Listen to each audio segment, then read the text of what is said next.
Assalamualaikum warahmatullahi wabarakatuh. Waalaikumsalam warahmatullahi wabarakatuh.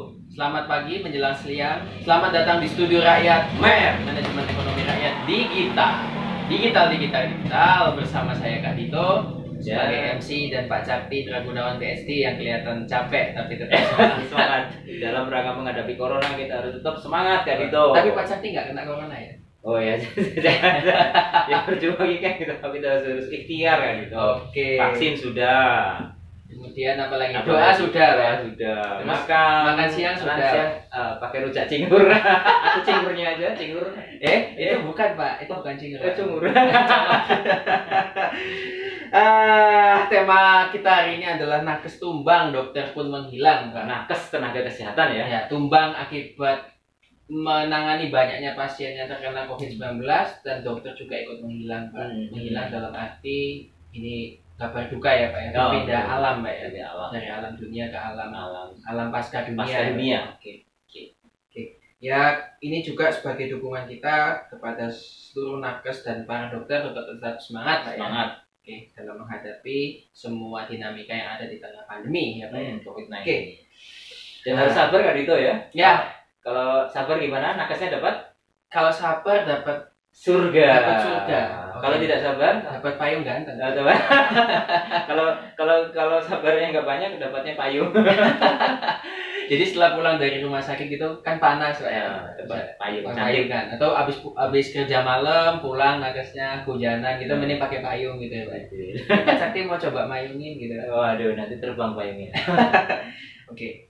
Nah ini juga ada kaitannya dengan fakta terbaru bahwa ini di Provinsi DKI Jakarta, Pak. Jakarta. Ketika tenaga kesehatan di Jakarta tumbang satu persatu Ya, di tengah lonjakan kasus COVID-19 ini hari ini 15 Juli jam 9.00 Juli barusan ya. Barusan, Pak ya.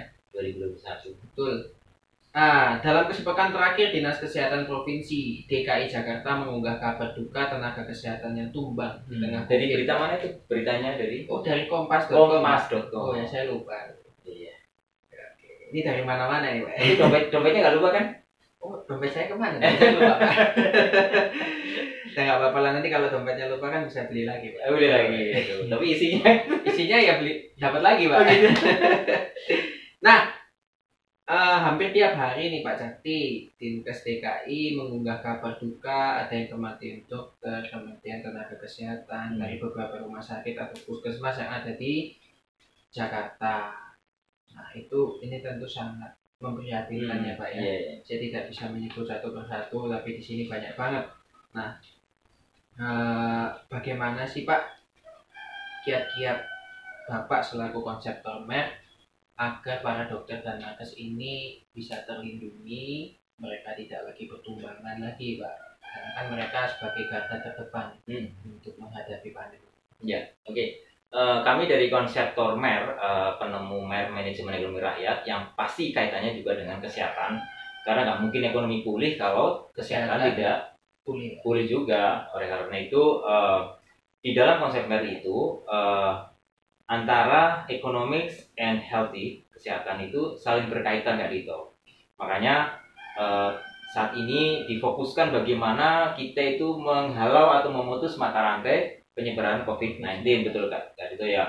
Tapi karena keterbatasan, nah ini kembali keterbatasan jumlah nakes Kak Dito, ditambah lagi juga tadi sudah banyak yang mungkin capek, ada ketularan, terus ada yang meninggal, juga dokter-dokter juga sudah kembali ke alam ya sana. Jadi itu kan membuat apa istilahnya itu kondisinya kurang bagus. Oleh karena itu kita harus tetap membantu menguatkan nakes-nakes kita ini supaya tidak juga ada rasa surut gitu. Harus tetap semangat menghadapi karena garda depan adalah mereka. Nah, oleh karena itu dalam konsep MER itu harus ada support dari non government. Non government itu siapa? Ya rakyat kayak kita ini.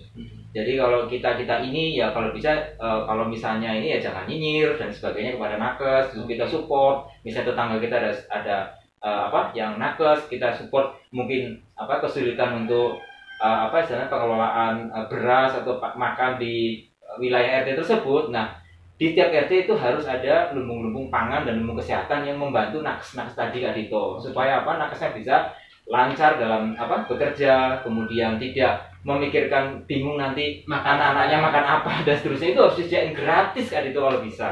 Nakes itu harus gratis spesial ya untuk membantu nutrisi mereka, motivasi mereka. Jadi di setiap RT RW itu harus ada lumbung-lumbung kesehatan dan lumbung pangan berdasarkan konsep MER. Kenapa?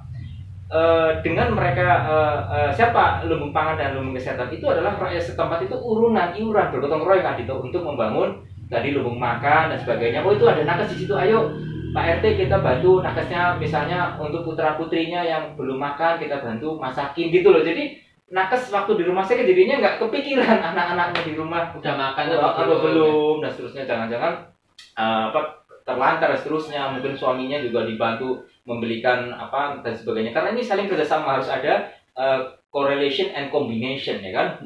Keterhubungan itu tadi sangat penting, sehingga kami dari konseptor MER itu akan mudah-mudahan bisa segera launching untuk softwarenya itu, sehingga bisa memantau di dalam satu RT RW itu ada berapa nakes sih ya gitu.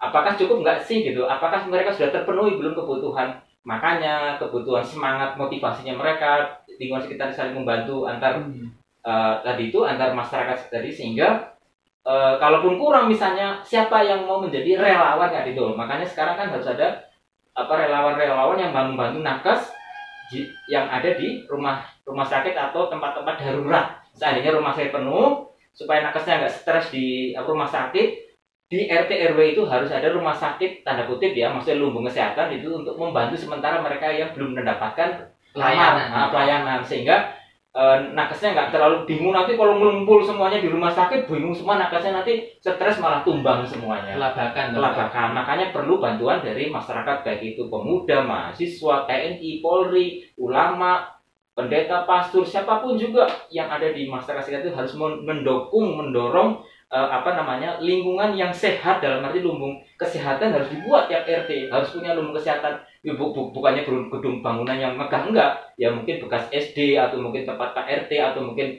ada satu rumah yang bisa dipakai untuk koordinasi kesehatan kayak gitu. Sehingga tidak akan memberatkan nakes-nakes yang tadi itu yang sudah terlalu stres ngurusi di rumah sakit. Jadi mungkin yang ringan-ringan nggak usah dibawa ke rumah sakit, cukup dibantu di situ kesehatan tadi, dibantu mungkin vitamin C-nya, nutrisi. Dari mana uangnya? Cukup dari gotong royong masyarakat setempat lingkungannya ya. Jadi misalnya saya punya uang 200 nyumbang lumbung kesehatan, Kak Dito berapa 100, siapa lagi. Nah nanti uang itu bisa dikumpulkan untuk membeli vitamin apa dan sebagainya yang membantu korban yang terkena COVID ini, yang masih gejala ringan masih bisa ditangani di setiap RT, sehingga tidak merepotkan nakes-nakes yang di rumah sakit. Nanti kalau apa-apa dibawa semua ke rumah sakit kan nggak mungkin terjangkau, terpenuhi Kak Dito. Iya, jadi seperti itu. Jadi kalau misalnya di RT RW sudah ada lumbung kesehatan, ini otomatis menghilangkan anggapan kalau orang kena COVID-19 itu harus disingkirkan. Oh jangan, kasihan Kak Dito. Jadi orang-orang, dan bahkan ceritanya di beberapa negara itu malah disemangati gitu loh. Jadi tidak, oh ini kena COVID, dijauhi, enggak, justru malah dibantu. Apa kurangnya? Belanjaannya lah disuplai gitu loh dari luar masyarakat sekitar. Bahkan ceritanya nih di daerah saya Purwokerto Kak Dito, itu di daerah ibu saya, di orang tua saya itu ada tetangga kami yang kena corona. Nah seluruh ibu-ibu PKK itu patungan memberikan belanja, mengantarkan belanja ke orang itu. Nah ini udah membantu nakes Kak Dito. Langkahnya udah tepat ini masyarakat yang seperti contohnya di orang tua saya di Purwokerto itu. Jadi itu mencegah orang ke rumah sakit. Iya, tapi sudah ditangani di lingkungan sekitar. Iya, ya walaupun nggak harus. Ya lumbungnya tadi kan artinya kan suplai mungkin makan, nutrisi kan Pak RT-nya sudah ngumpulin patungan. Itu contoh nyata di lingkungan ibu saya. Nah, dengan adanya MER ini kan nanti ada softwarenya, jadi lebih kelihatan lagi, lebih mendeteksi, lebih bisa terdeteksi siapa-siapa mungkin nakes yang perlu dibantu, atau orang-orang yang kena gejala ringan perlu dibantu. Itu nanti ada misalnya yang gejala ringan cuma putih, nyala putih gitu kan, ada softwarenya nanti kan. Kemudian kalau yang udah berat hitam, nah yang hitam ini yang baru dibawa ke rumah sakit, jangan semuanya dibawa ke rumah sakit, kasihan nakes lagi-lagi, nanti tumbang, banyak yang tumbang nanti, kasihan. Tapi gini Pak ya, kan ini tapi pertanyaannya, apakah lumbung kesehatan bisa mendeteksi sakit hati nggak? Yang bisa itu adalah Kak Dito. Oke. Aku punya pantun Pak untuk menyemangati para nakes Pak. Ikan pari, ikan lohan. Astaga. Jangan gigit jari wahai tenaga kesehatan. Tetap semangat. Semangat. Akan mendapatkan hadiah luar biasa dari Ibu Pertiwi. Ya, dan ini adalah suatu kejadian yang sangat extraordinary. Jadi mari kita bantu nakes, mari kita bantu pemerintah. Kita nggak boleh nyinyir saat ini, kasihan kalau kita nyinyir nanti malah banyak yang tumbang. Nanti kalau di rumah saya nggak ada yang ngurus nakes, siapa? Masyarakat ya kan kasihan juga, makanya harus ada kerjasama. Baik, wah seru banget kali ini di episode ini, sebuah kajian dan pandangan dari Pak Cakti selaku konseptor MAP. Tetap terus ikuti kami di Studio Rakyat MAP. Tentunya bersama saya Kak Dito dan juga Pak Cakti. Jangan kemana-mana, tetap jaga kesehatan. Sampai jumpa di episode selanjutnya. Wabillahi taufik wal hidayah. Wassalamualaikum warahmatullahi wabarakatuh. Waalaikumsalam.